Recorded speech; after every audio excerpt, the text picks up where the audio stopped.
Hi medias ஒர்க்கில் trip வந்திருக்கோம் பார்த்தீங்களா, அதோட பார்ட் 2 வீடியோங்க. நைட்டு ஃபுட்டுக்கு வந்து பார்த்தீங்கன்னா சிக்கன் ரைஸ், சிக்கன் நூடுல்ஸ், அது கூடவே வந்து பிரியாணி.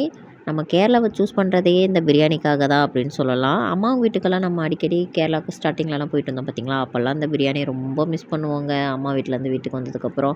ஸோ இதனாலவே வந்து பார்த்திங்கன்னா அம்மா வீட்டுக்கு போகிறத விட்டுட்டு ட்ரிப்புக்கு போகிறோம் அப்படின்னு சொல்லி பிளான் பண்ணி இந்த பிரியாணி வாங்கி சாப்பிட வேண்டியதாக இருக்குது. அங்கேருந்து காலையில் வந்து பார்த்திங்கன்னா ஃப்ரெஷ்ஷப் ஆகிட்டு கிளம்பிட்டோங்க.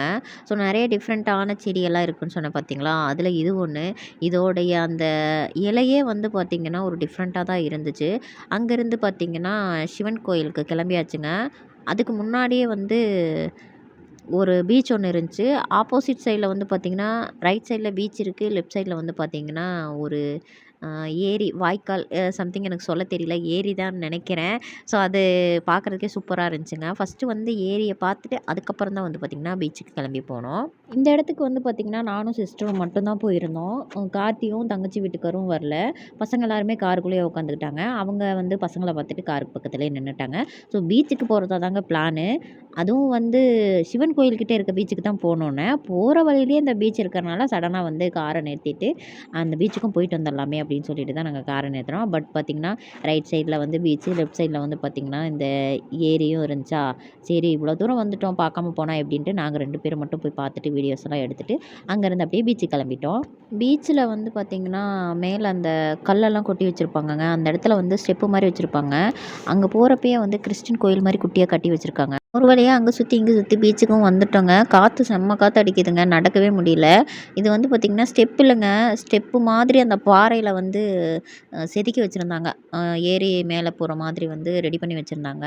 காற்றெல்லாம் பயங்கரமாக இருந்துச்சுங்க. அலையுமே வந்து பார்த்திங்கன்னா ரொம்ப வேகமாக அடிக்க ஆரம்பிச்சிச்சு. கொஞ்சம் பயந்து பயந்து தான் அந்த பாறைகள் எல்லாம் நடந்து போகிற மாதிரி இருந்துச்சு. நாங்கள் போகிறப்போ ஆளெல்லாம் அதிகமாக இல்லைங்க. சும்மா ஒரு 2, 3 பேர் மட்டும் வந்து ஃபோட்டோஸ், வீடியோஸ் எல்லாம் எடுத்துகிட்டு போயிருந்தாங்க. இந்த பீச்சில் அவ்வளோவா ஆளே இல்லை.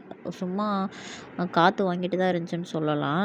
ஆனால் நல்லா இருந்துச்சு. இந்த இடத்துல வந்து ஒரு டிஃப்ரெண்ட்டான மீனெல்லாம் வந்து பார்த்திங்கன்னா தவளை மாதிரி குதிச்சு குதிச்சு போயிட்டு இருந்துச்சு. அதை வந்து காட்டி வீடியோஸ் எல்லாம் எடுத்து வச்சுருந்தாங்க. நான் அடுத்த வீடியோவில் வந்து அந்த மீனை மட்டும் தனியாக வந்து வீடியோவில் காட்டுறேன். ஸோ இதில் வந்து நான் அட்டாச் பண்ணல.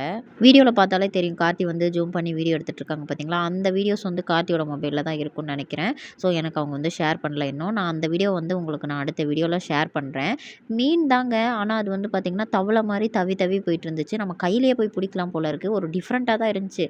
அது பக்கத்தில் போய் நிற்கிறதும் சேஃப்டி இல்லை, கடிச்சிட்டு போகுது வந்துடுறா அப்படின்னு சொல்லிட்டு கூப்பிட்டேன். அப்புறம் கொஞ்சம் வீடியோ மட்டும் எடுத்துகிட்டு வந்துட்டான். அப்புறம் பசங்களாம் ரொம்ப ஜாலியாக நின்று விளாண்டுட்டு இருந்தாங்க. ஆனால் காற்றும் அலையும் பயங்கரமாக இருந்துச்சுங்க. அதனால் சேஃப்டி இல்லை குழந்தைங்களுக்கு. ஏன்னா நம்மளாலவே நிற்கிறதுக்கு முடியல அப்படின்னு சொல்லி குழந்தைங்களெல்லாம் கூப்பிட்டுட்டு அப்படி கிளம்பிட்டோங்க.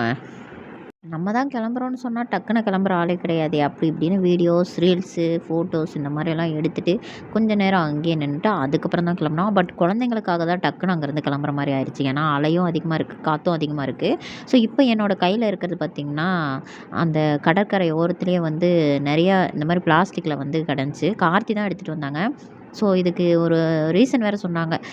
தனுஷ்கோடியில் வந்து இந்த மாதிரி பிளாஸ்டிக் வந்து கரை ஒதுங்கி இருக்குது, அதெல்லாம் எடுத்துகிட்ருக்காங்கன்னு சொல்லி நிறைய வீடியோஸ் பார்த்தேன். அதுதான் இதுன்னு நினைக்கிறேன்னு சொல்லிட்டு கடிச்சு பார்க்க சொன்னாங்க. கடிச்சு பார்த்தா அது ஒரு கல் மாதிரி இருந்துச்சு. அதனால் வந்து லைட்டரை வச்சு பற்ற வச்சு பார்த்துட்டு இருந்தாங்களா, அது எரியுதுங்க. ஆனாலும் பற்ற வச்சாலும் பார்க்குறதுக்கு கல் மாதிரி இருக்குது, ஆனால் அது வந்து பற்ற வச்சா எரியுது. ஸோ பிளாஸ்டிக் தான் நினைக்கிறேன். என் கையில் இருக்குது பார்த்தீங்களா, இதுதான். நீங்கள் யாராவது இதுக்கு முன்னாடி இந்த மாதிரிலாம் பார்த்துருக்கீங்களா இல்லையான்னு சொல்லி மறக்காமல் கமெண்ட்டில் சொல்லுங்கள். இது என்னென்னு உங்களுக்கு தெரிஞ்சாலும் அதையும் கமெண்ட்டில் சொல்லுங்கள். நாங்கள் இது என்னன்னு நினச்சோன்னா, ஸோ தனுஷ்கோடியில் வந்து பிளாஸ்டிக்கெல்லாம் கரை ஒதுங்கி இருக்குதுன்னு சொன்னாங்க பார்த்தீங்களா, அதுதானே இப்போ வரைக்குமே நான் நினச்சிட்ருக்கேன். ஸோ இது வேறு ஏதாவது ஒன்று உங்களுக்கு தெரிஞ்சது அப்படின்னா மறக்காமல் கமெண்ட்டில் சொல்லிடுங்க. ஆனால் ரொம்ப ஜாலியாக இருந்துச்சுங்க. இந்த இடத்த விட்டு வரதுக்கே மனசில்ல. கடல் அலையெல்லாம் வந்து பார்த்திங்கன்னா எவ்வளோ வேகமாக வருது அப்படிங்கிறது நீங்கள் பார்த்தாலே தெரியும்னு நினைக்கிறேன். ஒரு டைம் வந்து பார்த்திங்கன்னா அலை என்னை கீழே தள்ளியே விட்டுருச்சுன்னு சொல்லலாம். அதில் பயந்துட்டு தான் நாங்கள் கிளம்பிட்டோம். இப்படியெல்லாம் ஆட்டம் போட்டுட்டு பசி எடுக்காமல் இருந்தால் எப்படிங்க? அதனால் கோயிலுக்கும் பக்கத்தில் வந்து பார்த்திங்கன்னா ஒரு 1/2 மணி நேரம் ட்ராவலில் இருக்கும்போது நல்ல ஹோட்டலாக பார்த்து நிறுத்திட்டாங்க. எல்லாருமே வந்து பார்த்திங்கன்னா மீல்ஸ் ஆர்டர் பண்ணி சாப்பிட்டோங்க. வயிறு ஃபுல்லாக நல்லா சாப்பிட்டு அதுக்கப்புறம் அங்கேருந்து நம்ம வந்து பார்த்திங்கன்னா கோயிலுக்கு கிளம்பிட்டோம்.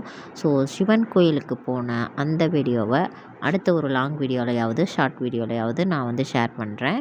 ஸோ இந்த வீடியோ உங்களுக்கு பிடிச்சிருந்துச்சி அப்படின்னா மறக்காமல் லைக் பண்ணிவிட்டு நம்மளோட சேனலை சப்ஸ்கிரைப் பண்ணி சப்போர்ட் பண்ணுங்கள் மீடியாஸ். தேங்க்யூ ஃபார் வாட்சிங்.